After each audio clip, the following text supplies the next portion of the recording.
नमस्कार, बातमी जनतेचा कर्णधार न्यूज. पुढील बातमी पाहायला येईल.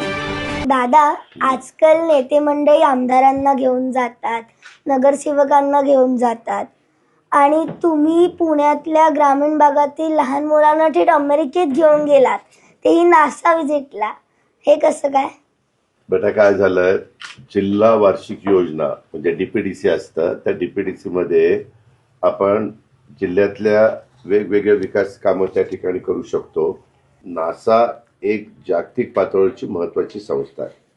गोरगरिबांच्या मुलांना, हुशार मुलं, परंतु जिल्हा परिषदेच्या शाळेमध्ये शिकणारी आणि गोरगरिबांची ती मुलं काही परदेशामध्ये जाऊ शकत नाही, कारण लोकांची आर्थिक परिस्थिती त्यांच्या आई वडिलांची नसते. ह्या मुलांना जर लहानपणी त्यांचे जे बुद्धिमान आहेत त्यांचं सिलेक्शन आम्ही करतो आणि त्यांना पाठवतो. आता 25ची बॅच आपण पाठवलेली आहे आणि त्यांना तिथं गेल्यानंतर नासा म्हणजे काय, जगात काय चालतं, कशा पद्धतीनं चालतं, एक कॉन्फिडन्स त्यांना येतो. तो येण्याच्या करता आपण ते पाठवलं, असं आपण केलं.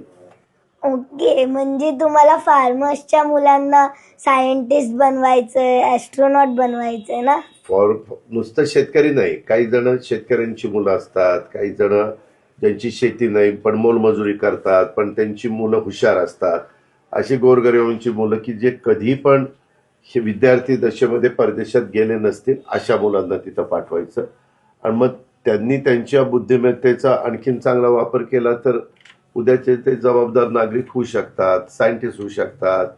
त्यांनाही लहानपणी कळतं, नाहीतर लहानपणी त्यांना इतक्या विचारलं की कुठं काय, तर ते नासा म्हणजे काय, इथनं त्यांची सुरुवात व्हायची. आता खूप त्याच्यामध्ये बदल झालेला आहे.